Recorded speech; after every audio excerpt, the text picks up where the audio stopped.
Mahmud Badanjur Jayawi Kramo Palembang ucapkan terima kasih. Semoga Allah Subhanahu wa taala menerima ibadah kita pada hari ini. Amin ya rabbal alamin. Wassalamualaikum warahmatullahi wabarakatuh. Allahu akbar, Allahu akbar. Asyhadu an la ilaha illallah. Asyhadu anna Muhammadar Rasulullah. حي على الصلاة حي على الفلاح قد قامت الصلاة قد قامت الصلاة الله أكبر الله أكبر لا إله إلا الله لا إله إلا الله سيدنا محمد رسول الله صلى الله عليه وسلم قام دمه وجعلنا من صالح أهلها استووا أقيموا صفوفكم واعتدلوا أعوذ بالله من الشيطان الرجيم بسم الله الرحمن الرحيم قل أعوذ برب الناس ملك الناس من شر الوسواس الخناس الذي ربي أعوذ بك من همة الشياطين أعوذ بك ربي أن يحضرون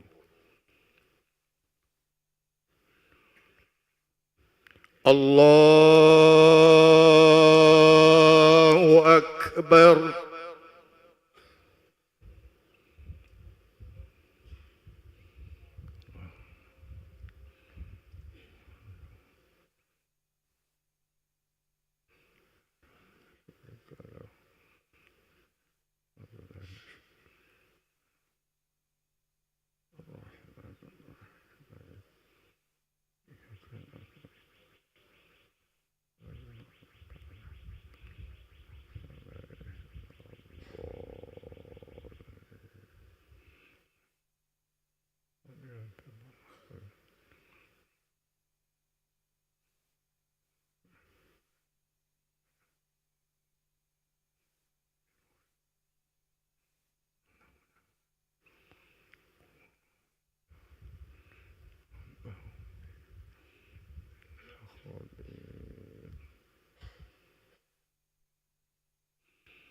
الله أكبر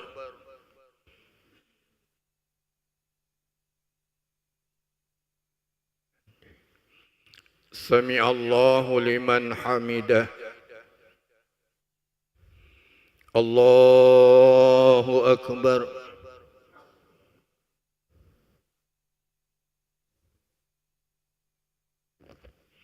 الله أكبر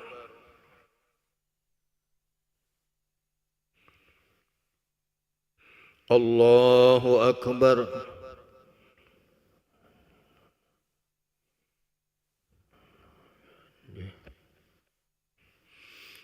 الله أكبر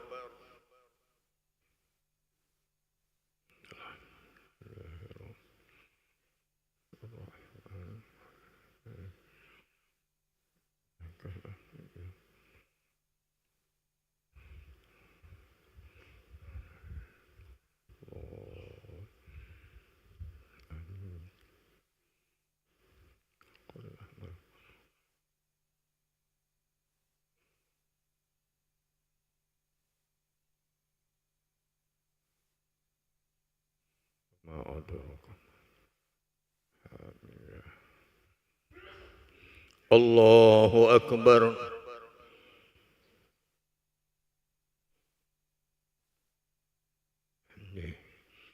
سمع الله لمن حمده الله أكبر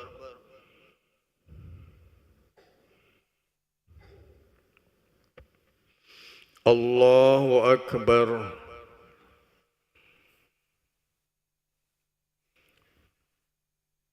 الله أكبر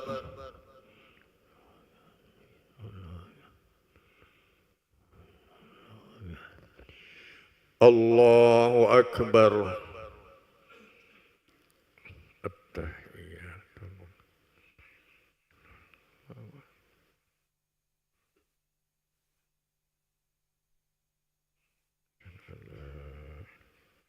illallah. Allahumma salli Muhammad. Allahu Akbar.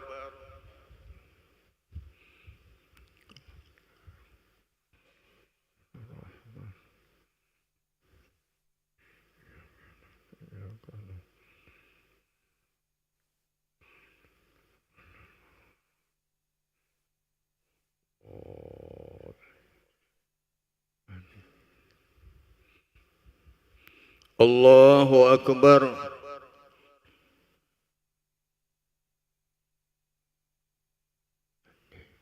Sami'allahu liman hamidah. Allahu Akbar.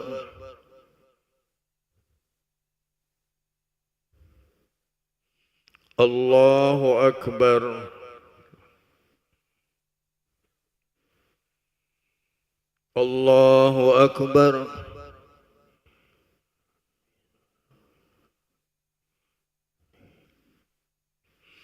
Allahu Akbar.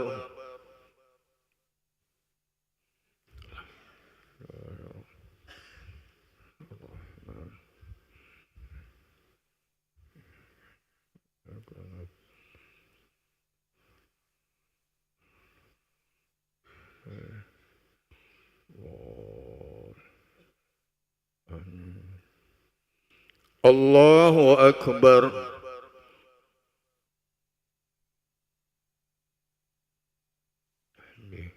Sami'allahu liman hamidah. Allahu Akbar.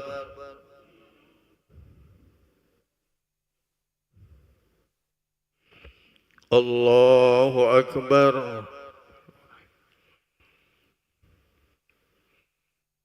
Allahu Akbar.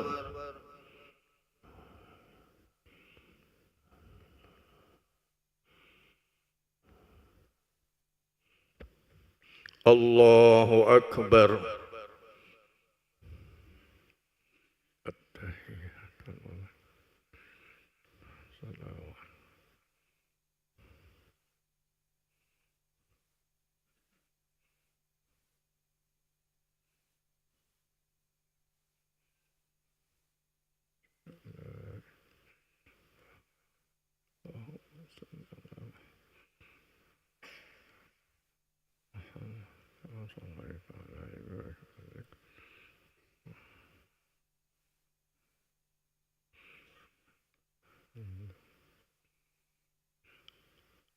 Assalamualaikum warahmatullah. Assalamualaikum warahmatullah. Alhamdulillah. Astaghfirullahal azim alladzi la ilaha illa huwal hayyul qayyum wa atubu ilaih. Astaghfirullahal azim alladzi la ilaha illa huwal hayyul qayyum wa atubu ilaih. Astaghfirullahal azim alladzi la ilaha illa huwal hayyul qayyum wa atubu ilaih. La ilaha illallah wahdahu la syarika lah. Lahul mulku wa lahul hamdu yuhyi wa yumiitu wa huwa ala kulli syai'in qadir. La ilaha illallah wahdahu la syarika lah. Lahul mulku wa lahul hamdu yuhyi wa yumiitu wa huwa ala kulli syai'in qadir. La ilaha illallah wahdahu la syarika lah. Lahul mulku wa lahul hamdu yuhyi wa yumiitu wa huwa ala kulli syai'in qadir. La ilaha illallah wahdahu la syarika lah. Lahul mulku wa lahul hamdu yuhyi wa yumiitu wa huwa ala kulli syai'in qadir. La ilaha illallah wahdahu la syarika lah. Lahul mulku wa lahul hamdu yuhyi wa yumiitu wa huwa ala kulli syai'in qadir. La ilaha illallah wahdahu la syarika lah. Lahul mulku wa lahul hamdu yuhyi wa yumiitu wa huwa ala kulli syai'in qadir. La ilaha illallah wahdahu la syarika lah. Lahul mulku wa lahul hamdu yuhyi wa yumiitu wa huwa ala kulli syai'in qadir. La ilaha illallah wahdahu la syarika lah.